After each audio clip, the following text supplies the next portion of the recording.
Well, good day, everyone, and welcome to today's program titled Winning Grant Funds for Tribal Telecom Projects. My name is Randy Evans. I'm an attorney in private practice. I also serve as the chair of the Tribal Telecom Conference Advisory Council. I'll be your host for today's program. Our speaker today is Ron Flavin with Entribe. Before we jump into the program, I'd like to take a couple minutes for introductions and to provide some background about the Tribal Telecom Conference and this webinar series.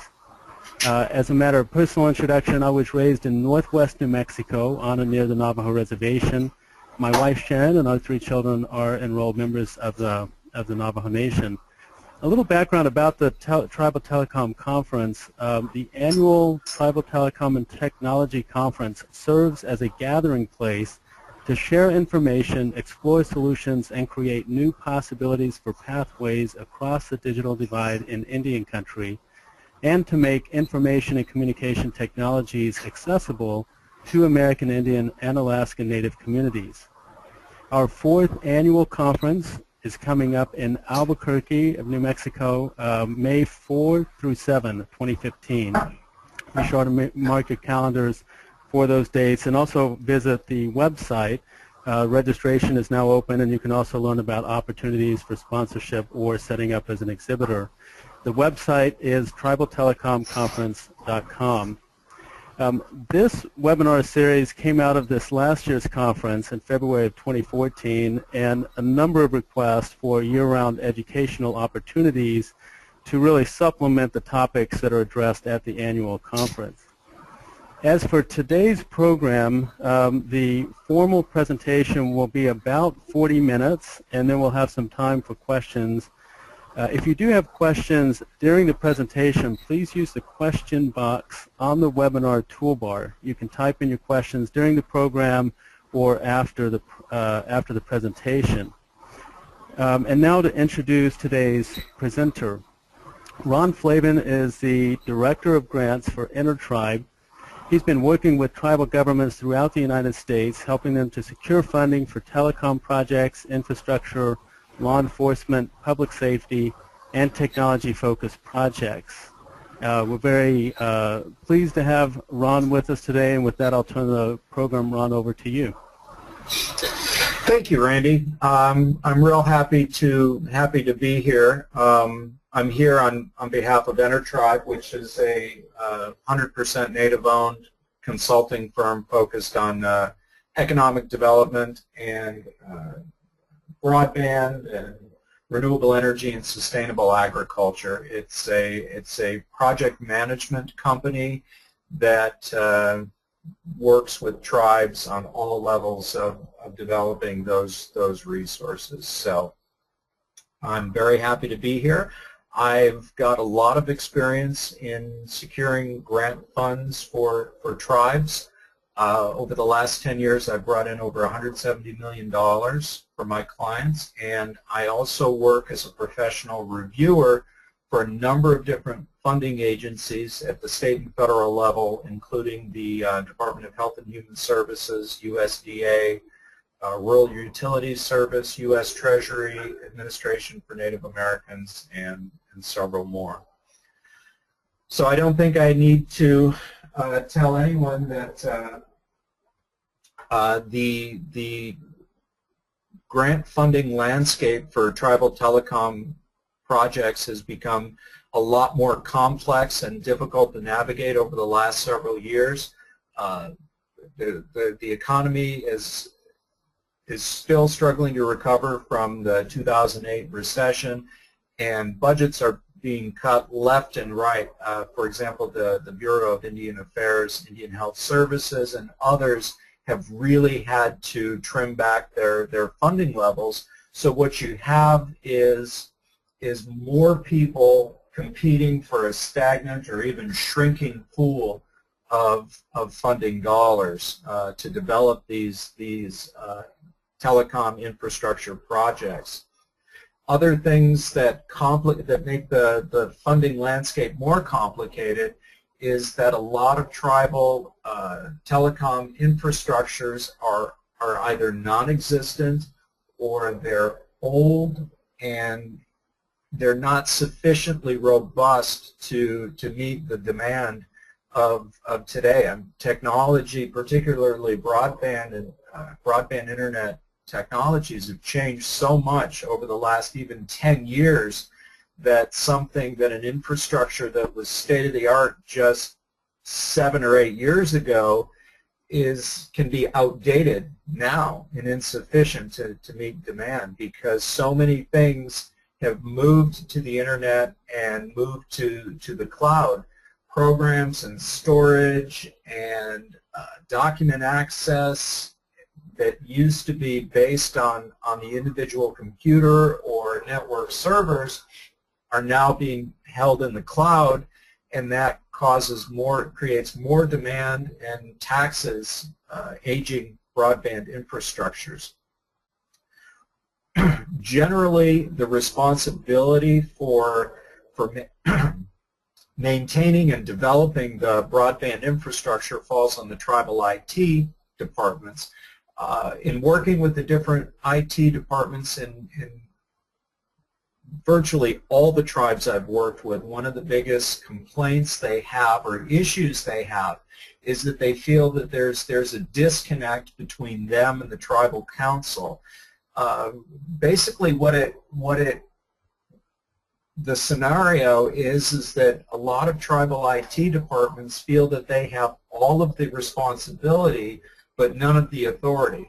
So in other words, they're the ones responsible for maintaining and building out the infrastructure, but they don't have the authority or the financing to carry out those tasks. And when the infrastructure fails, or when it's not sufficient to do what the tribal community wants it to do, they come to the IT departments and are unhappy and complain and whatnot. So it puts the tribal IT departments in a very difficult and precarious situation. And as an outsider or outside entity who works with tribes, one of the biggest issues that I see that causes problems for tribes in moving forward with not just their telecommunications projects, but all of their projects, is I see a lot of failure to really communicate across departments. And that complicates the funding landscape for a number of reasons, the biggest of which is, for example, what I see a lot is different tribal departments applying for the same funding program for different projects. So what happens is you have a program officer looking at 2 or 3 funding proposals from the same tribe, but different departments within that tribe. So from the program officer's perspective, what that clearly shows is that there is a lack of communication within that tribe, because the program officer wonders, why are these departments not communicating with one another? Why is there not a single cohesive proposal that addresses different aspects of these projects? Why are there disparate proposals? So that's one of the big issues that I see as somebody who works with tribes in developing their funding solutions. Next slide, please. Some of the funding issues that we have with telecommunications projects is it's very expensive. There's a very high capital outlay for telecommunications projects. The technology is just not cheap. To develop the backbone infrastructure can run from several $100,000 to $5 or $10 million or more, depending on where the tribe is located. And for those tribes that are located in geographically isolated areas or parts of the country where it's mountainous, it's remote, where they have a lot of hills, it can really complicate the build-out process and make it more costly. And then, like I said, there's increased competition for a stagnant or even shrinking pool of money. Another issue that I see is that most grant funding programs don't fund operating costs. So they'll provide for the infrastructure, but they generally don't want to provide funding for the operating costs. And as I mentioned, I work as a proposal reviewer, and I look at a lot of telecommunications-focused projects. And what I see as a reviewer and through conversations with other reviewers and being part of review teams is that tribes very often don't sufficiently address sustainability. They show the funding for the project to build the infrastructure, but they don't really demonstrate how they're going to support that infrastructure or carry those operating costs. And it gets to be a real thorny issue because grant funds generally won't pay for ongoing operating costs. Some programs will pay for a year or maybe 2 years, but they won't continually fund ongoing costs. And at the same time, the IT departments run into, they clash with the tribal council or the tribal members who are holding the purse strings for the budget, because they are oftentimes reluctant to fund those operating costs for the telecommunications infrastructure. So it can be very difficult. It can be a real challenge for tribal IT departments. The other issue is funding for maintenance and upgrades.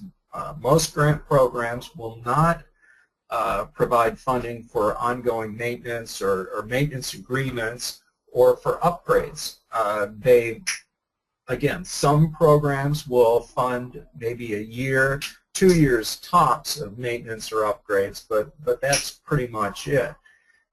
And again, you run into the problem with IT departments running up against a tribal council that is reluctant to provide funding for maintenance and upgrades. So it really, again, puts the tribal IT departments in a very difficult and challenging situation. Next slide, please.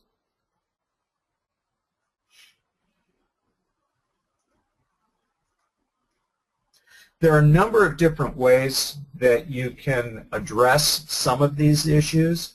One of the first things you can do is work to reduce the capital costs of your telecommunications projects.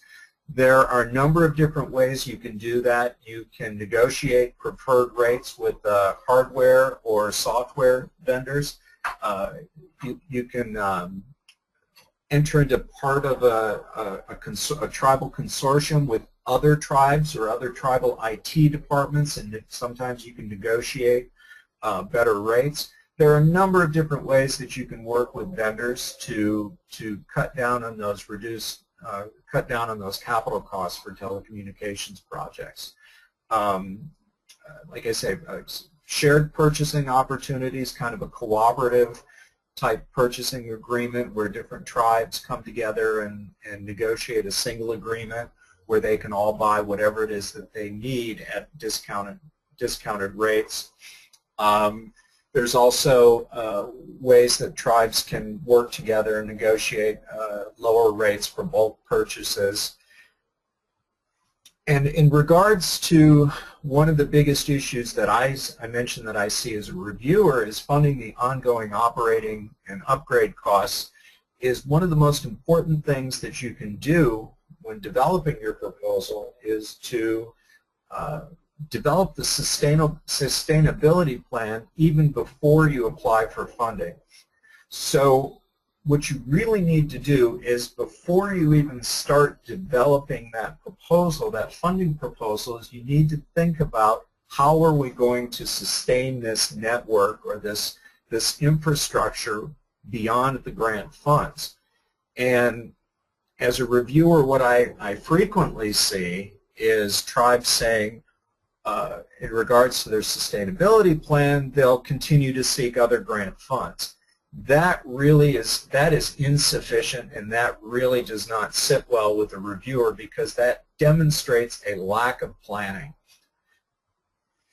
One of the ways that you can develop a sustainability plan or talk about a sustainability plan is to look at how you're going to integrate those maintenance and upgrade costs into your information technology specific budget, or the tribal general budget, or your strategic planning or economic development strategy, because really the telecommunications infrastructure is a very important element for all of these strategic planning, economic development, education, healthcare, basic services, public safety, law enforcement.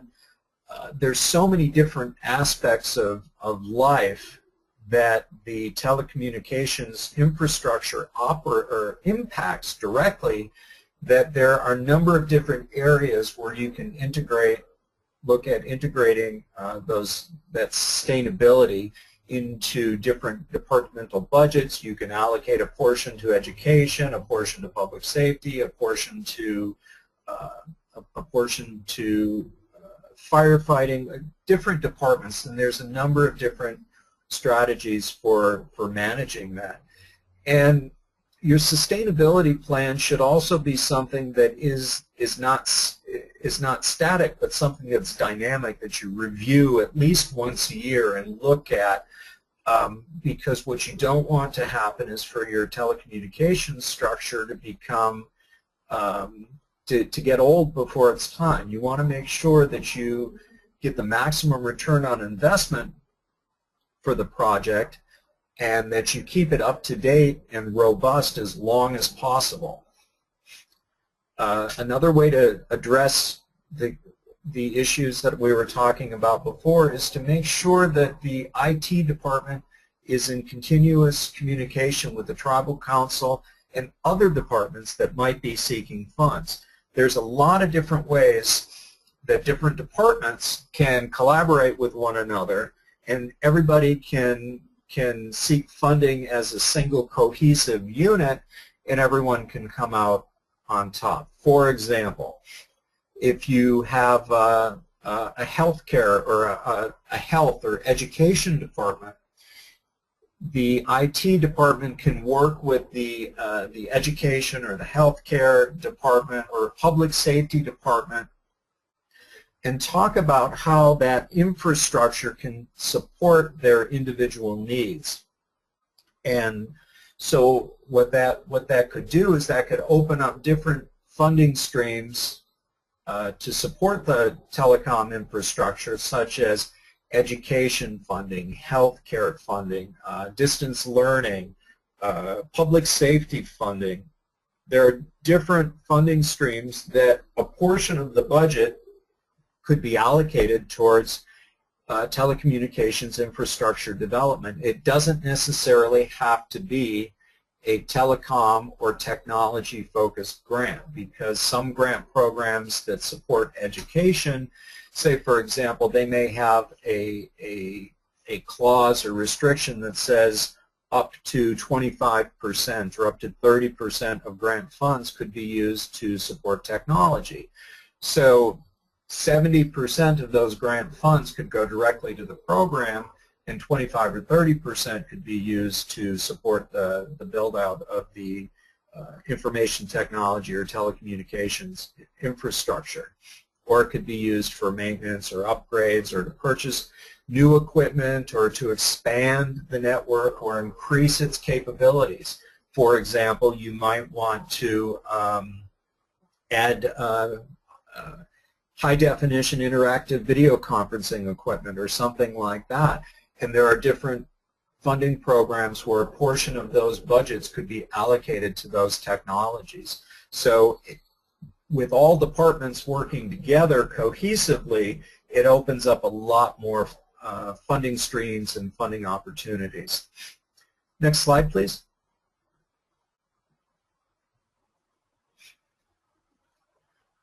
One of the difficulties that tribes face is trying to find the right grant opportunities that work for them.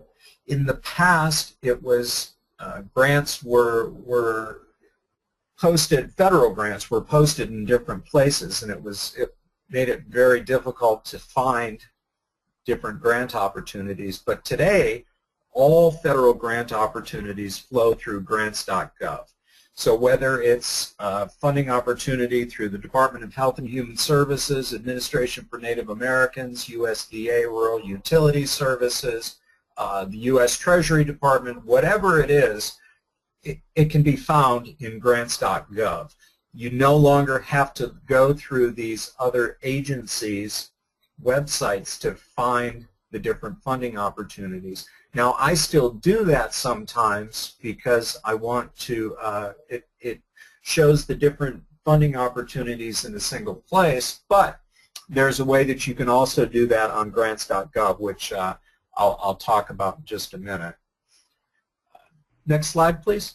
Ron, before you jump to the next slide, there was some text at the bottom of this slide that's cut off on the screen, and let me just read that for everybody. It just says, repeats what you just said, which is grants.gov provides single site for grantees and funding agencies, and then the link there is to the website, www.grants.gov. Oh, okay. Thank you. Thank you. So next slide, please. So this is the grants.gov has improved their interface over the last year. They offer a number of different search filters that make it a lot easier to find the grants that you're looking for. You can now search by agency, by eligibility. You can search. There's a number of different of search filters that you can use. So, for example, if you're a tribe and you're looking for funding, what I would do is I would look. I would use the eligibility filter, and I would restrict that to federally recognized tribes, or I think there's an option for tribes that aren't federally recognized as well. So depending on your status, you would select one or the other. And then you could also filter it by agency. So let's say you just were looking, if you were a tribe that's located in a rural area, you could select the USDA, you could select just those agencies that are of interest to you, say, for example, Department of Health and Human Services, USDA, Department of Education, Department of Energy, the U.S. Treasury, the Department of Commerce, which administers the Economic Development Administration grants. So there are a number of different filters that you can use to filter your results on grants.gov. And one of the things you want to make sure that you do is always click Select Open Opportunities, because if you don't select Open Opportunities, it will return all results for funding opportunities that are both opened and closed. So your search results could bring back, could return with funding programs or opportunities that were from 2010 or 2011 and are no longer accepting applications. So always be sure to select Open Opportunities, and that will just show those funding opportunities or programs that are currently accepting applications now or in the future. Next slide, please.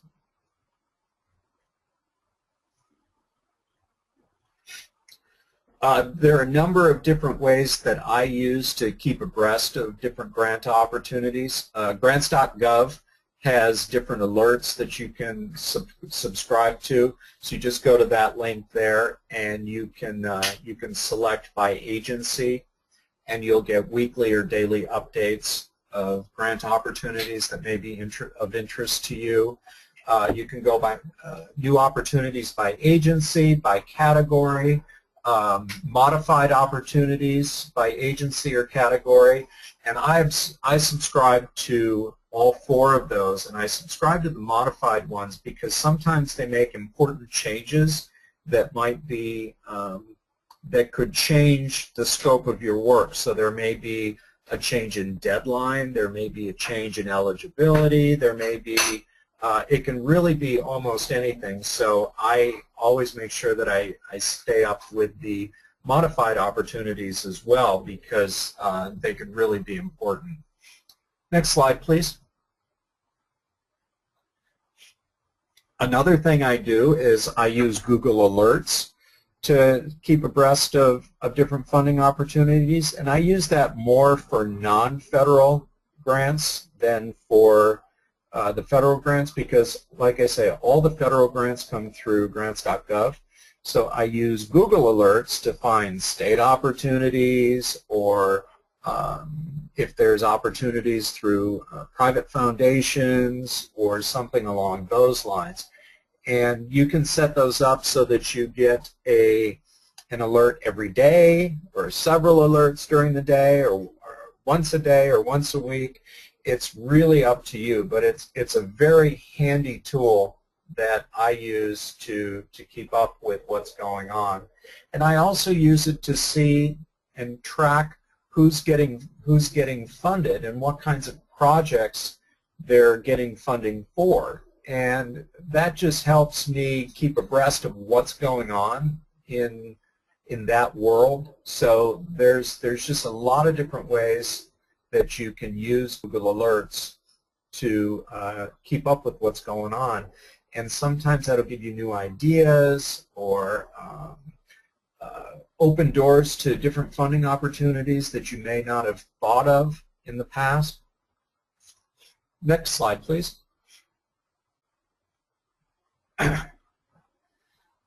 What I found in searching for grants is you really need to get creative. If you just look for technology, or telecommunications, or broadband, it can really limit the scope of opportunities that you see. And that's really where those cross-departmental collaborations and communication comes into play, because you can, by communicating with different people in different departments, you can get different perspectives and see how different elements of your various needs can come together so that everybody is happy and all their needs get met. Here's just an example of how the public safety, say law enforcement or fire department, could collaborate with the information technology department to get some necessary IT or telecommunications upgrades by looking at, say, the U.S. Department of Justice funding programs. They have the Coordinated Tribal Assistance Solicitation, CTAS. There's, I think, 5 or 6 different sub-programs within that program that would benefit both the public safety departments, and a portion of those budgets could also be used to acquire technology or to fund upgrades to the telecommunications infrastructure. It takes a lot of planning, and it takes a lot of collaboration, and it also takes a lot of cooperation, which I know can sometimes be challenging when you're working with different departments. But with persistence, and if you get a head start in working together now, well before the time that those solicitations come out, it certainly can be done. And it's something I see done quite a lot, but just a word of warning, it's just not something that can be thrown together at the last minute, because from a reviewer's perspective, a lack of planning is always evident. Next slide, please. These are just some other resources that I use for finding different grant programs that might be able to support technology. The first one is the Department of Health and Human Services. A number of their different funding programs will support telecommunications or information technology projects. The entire budget generally can't be dedicated towards telecommunications, but a portion of it can, usually up to, sometimes up to 50%, but it really depends on the program. The Rural Development, USDA, has a number of different programs. Department of Education, and the last one there is the Community Connect program, which is something that I've worked with quite a bit in the past, and that is specifically for telecommunications broadband infrastructure in very rural communities. The grants used to be up to $1.5 million. Now they're up to $3 million. But they are it's a great grant, but you have to meet very strict rural requirements. So if you happen to be in an area that is eligible, it can be a really, really good program for you. But just one of the things to consider with some of these programs is the larger the grant award, the greater the burden is going to be on compliance. The USDA Community Connect, it's a great program, but it's a bear to administrate, and it requires a great deal of meticulous record keeping and reporting and compliance. And if anything is perceived to be out of compliance, they will bring the whole project to a screeching halt. So these are some of the things that you need to look at when you consider going for some of these grants. Next slide, please.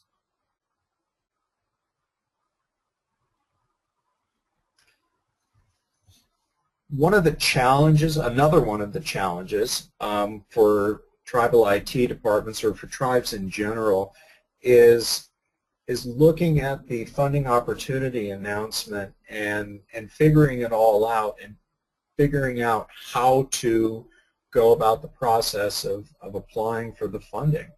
And unfortunately, most funding programs give you a very short window of opportunity to apply for these programs. So the program announcement or funding opportunity announcement might come on, say, November 1st, and you might have 4, maybe 6 weeks tops to develop the application and get your proposal submitted. And proposals can be very, very complicated. They could be as little as 15 pages up to 100 pages or more. They generally require letters of support, letters of commitment from project partners, memorandums of understanding or agreement. Depending on the type of telecommunications project, you may have to have pole agreements and licensing agreements, and you have to consider permitting and environmental surveys and environmental questionnaires and historical resources and floodplain. And there's a lot of different aspects of telecommunications projects that may have to be considered when you develop these funding proposals. So it can be very challenging to try and tackle these things in just a short window of 4 to 6 weeks. So you really need to start planning well before the funding opportunity is released. But when you look at the funding opportunity, the first announcement, the first thing you want to do is, when is the submission deadline? What are the internal deadlines? Who's going to be responsible for carrying out, for pulling all the information together, for compiling the proposal, and making sure that everything's there and that it all gets submitted on time. So you have to have somebody set internal deadlines to gather all that information, to make sure that the letters are sent out and gotten back in time, and budgets and signatures are obtained. So you've got to look closely at those deadlines. The other thing you need to do is make sure you look at the program objectives and make sure that your project is a fit for the funding opportunity. That's one of the things that I see as a reviewer a lot, is funding proposals that are clearly not aligned to the funding program.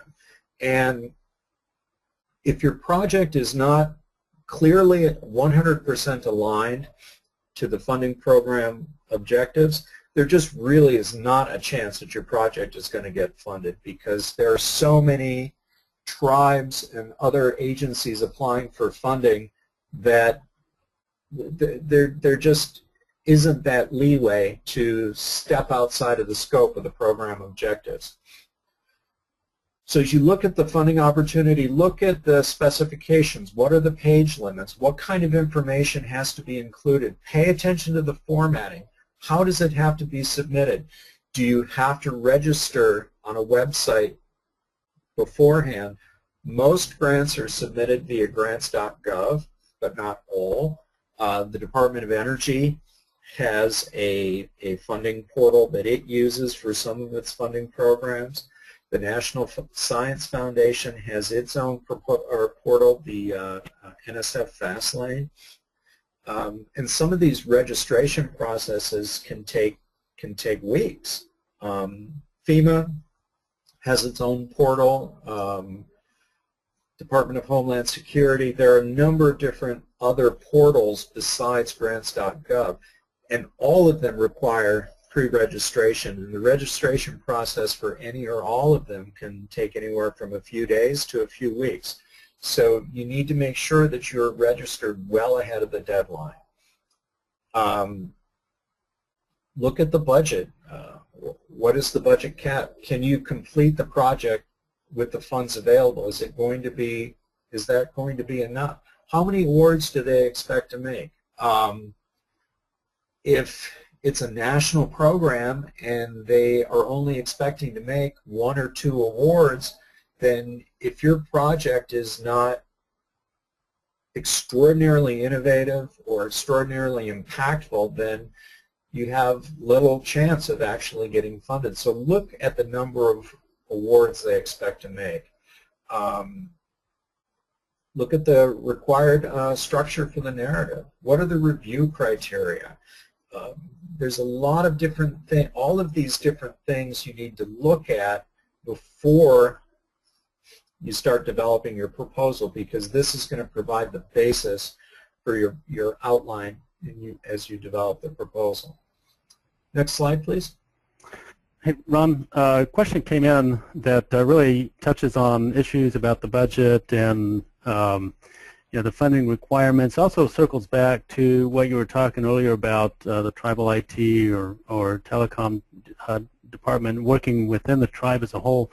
And the question is that in many programs, the tribe is required to provide some percentage of the overall project. Basically they've got to have skin in the game. And the question is, it's unclear as to whether the tribe can provide their portion of the project funds using funding that they've obtained from other grants. Can you speak to that for just a couple minutes? Sure. That's really going to depend. It's going to vary by program. Sometimes grant programs will explicitly allow in-kind donations. Sometimes they say that contributions or cost share or match has to be cash. Most federal programs, say for example the USDA, Department of Health and Human Services, most federal programs will not allow tribes to provide matching funds using other federal funds.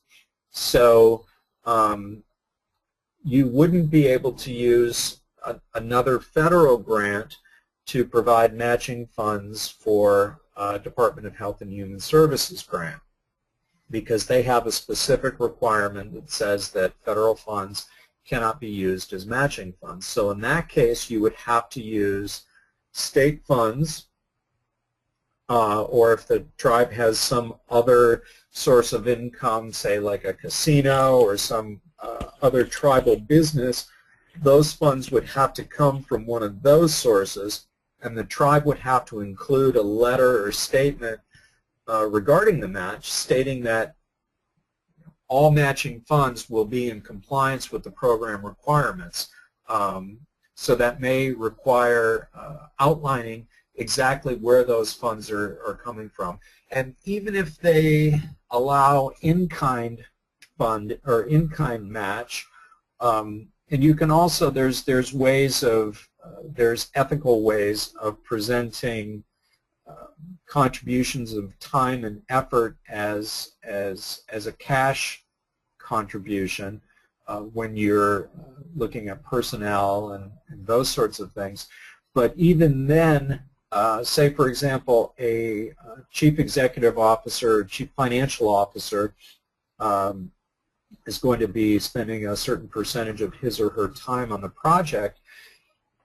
If the funding program has a restriction that federal funds, other federal funds cannot be used as match or cost share, then if that person's salary is 100% paid for out of federal funds, say funding that comes from the BIA or some other federal program, then that would not be eligible for match or cost share. So it gets a little bit of it gets a little complicated, and definitely requires some planning ahead of time, because that's not something that you want to try and address at the last minute, because and to circle back to the original question, and something I wonder about also, I mean, this gets into the area that I work with, under federal tax law, tribes actually stand in some respects, on par with a 501c3 organization in terms of being eligible to receive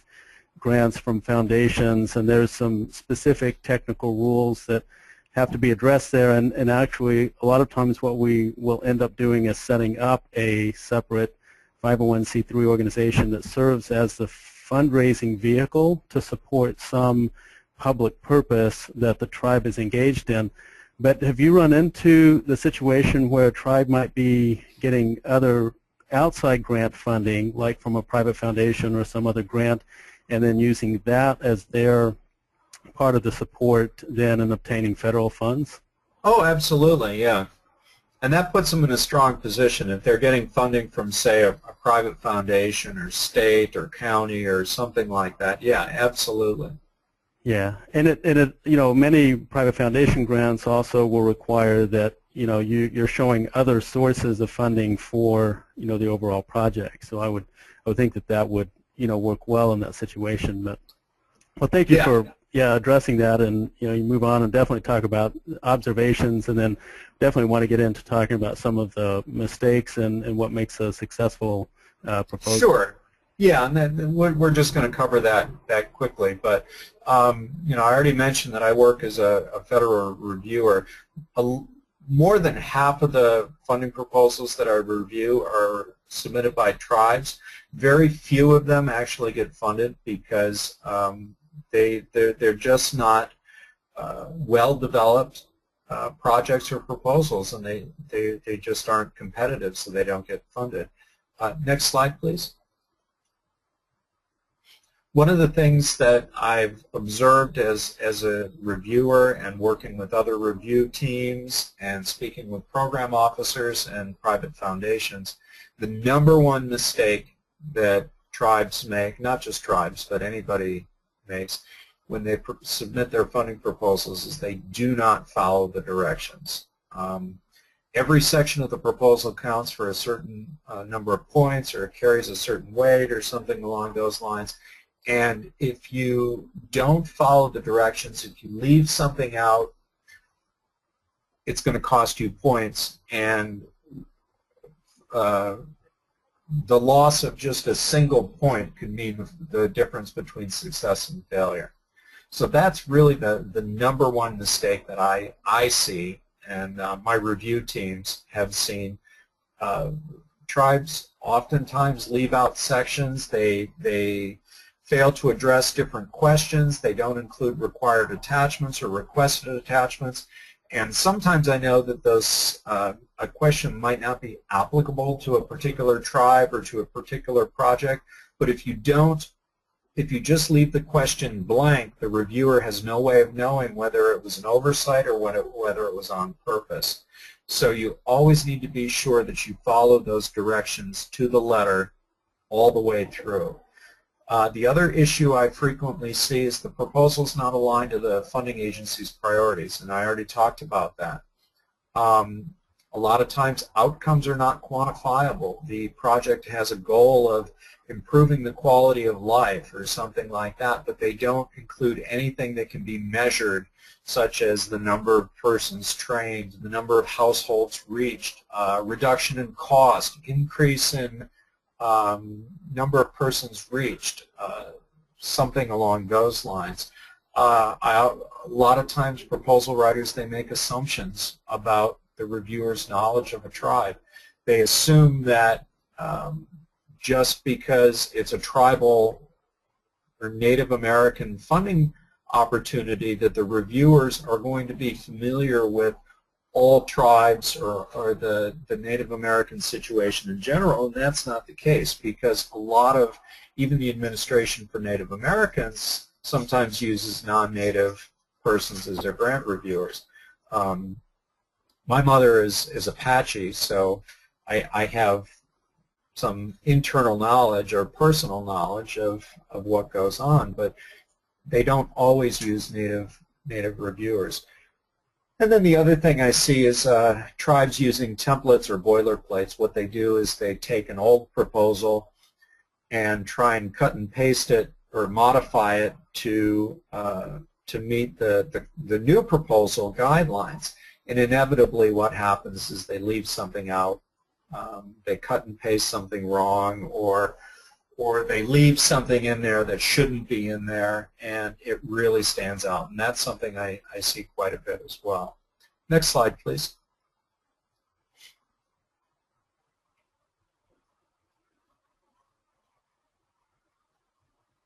So always be sure to follow the directions. Even if it seems like they're asking you the same question again and again and again, never leave it blank. If you don't have the space to answer the question again, there's nothing wrong with referencing where you've addressed that question in the past. So let's say they ask you a question in section 1, and then it seems like they're asking you the same question again in section 3, but your space is limited. There's nothing wrong with saying, as stated previously in section 1 on page X, and then just briefly restate the answer or refer the reviewer back to that section so that they can easily find it. But always be sure, if the question is in a different context, to add that additional information if it's necessary. And if a question isn't applicable, then put not applicable and explain why. Don't ever just assume that they're going to know that it doesn't apply to you. If your project does not align to the funding priorities or eligibility requirements, then don't bother applying. They're not going to just make an exception for you. They won't. Be succinct. If you, just because you have 15 or 20 pages of allotted space doesn't mean that you need to fill it up. If you can say what you need to say in one paragraph, then that's sufficient. Reviewers appreciate succinctness. Always provide measurable outcomes. Don't be vague. Your outcomes should always be SMART: specific, measurable, achievable, realistic, and time specific. And you can look that up online. There's tons of different web resources that talk about SMART objectives or outcomes. Always include a plan to evaluate your progress.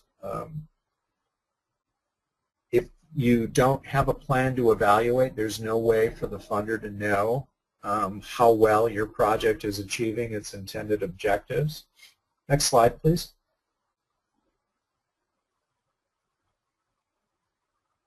Don't make assumptions. Don't just use buzzwords and jargon. It doesn't impress people. It doesn't impress reviewers. Use white space. You want to make your proposal as easy to read as possible. Trying to jam as much as possible into a proposal is not going to win you any favors or points with a reviewer. Don't ever try to pull any tricks with the font or the spacing or anything like that, because they'll know. So just make sure that you adhere to the formatting requirements and be as succinct as possible. Always have someone else read your proposal before you submit, because it's very, very difficult to edit Objectively edit your own work.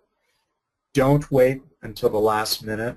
Lack of planning always shows you cannot hide a lack of planning. You know, if you decide a week before the deadline that you want to apply for this major funding opportunity, it's going to show. It doesn't matter how well you think you can do, a lack of planning always shows. For larger telecommunications projects and broadband projects, consider whether a feasibility study might be appropriate. Conducting a feasibility study beforehand can add a lot of weight and credibility to larger projects, so that's always something to consider as well. Next slide.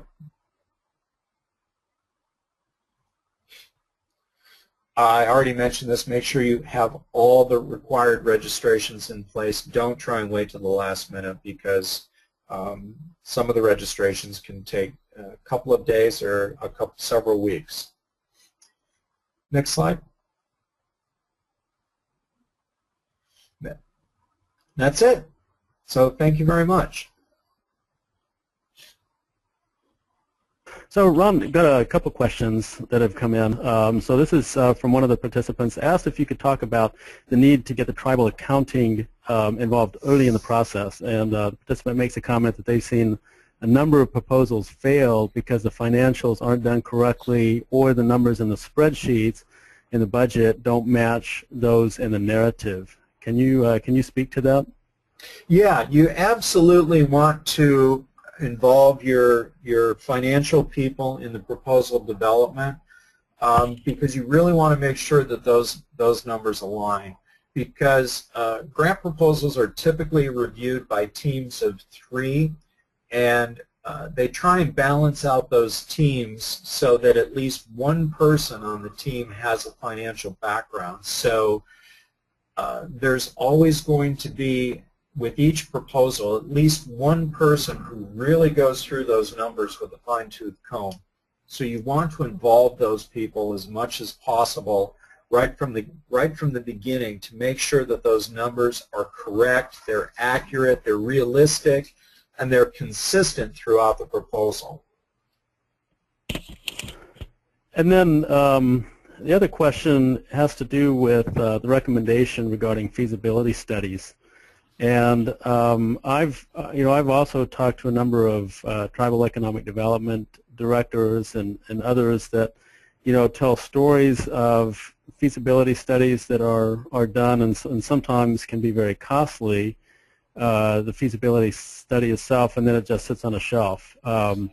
What would be your recommendation if a tribe, in particular in the area of telecom and technology infrastructure, what would be your recommendation for tribes to make sure that they're getting the most out of a feasibility study, if that's something that they decide to do, before then, pursuing funding either through federal or other grants?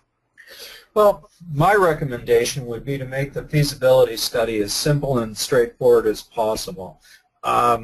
There's a lot of consulting companies out there who would say that, they want to charge $100,000, $200,000 to complete a feasibility study for a relatively small telecommunications infrastructure project, and that is not going to be any more impressive to a reviewer than a $5,000 feasibility study that is carried out by the tribe with the assistance of a knowledgeable consultant or expert.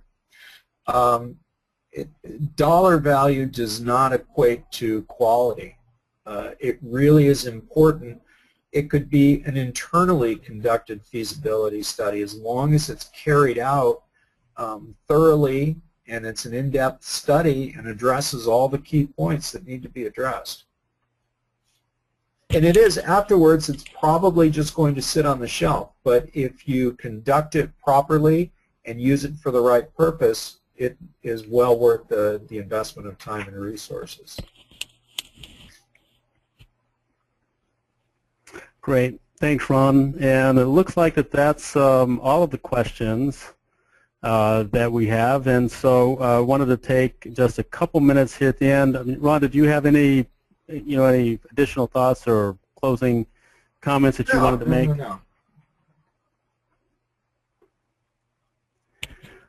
So I wanted to take just a couple minutes and talk about our upcoming webinars, and then again talk a little bit about the conference. So the next webinars we have, we're going to next week talk about joint venturing and teaming for federal set-aside contracts. That'll be with Steve Coprince, who's an attorney and a nationally recognized expert in the area of government contracting law.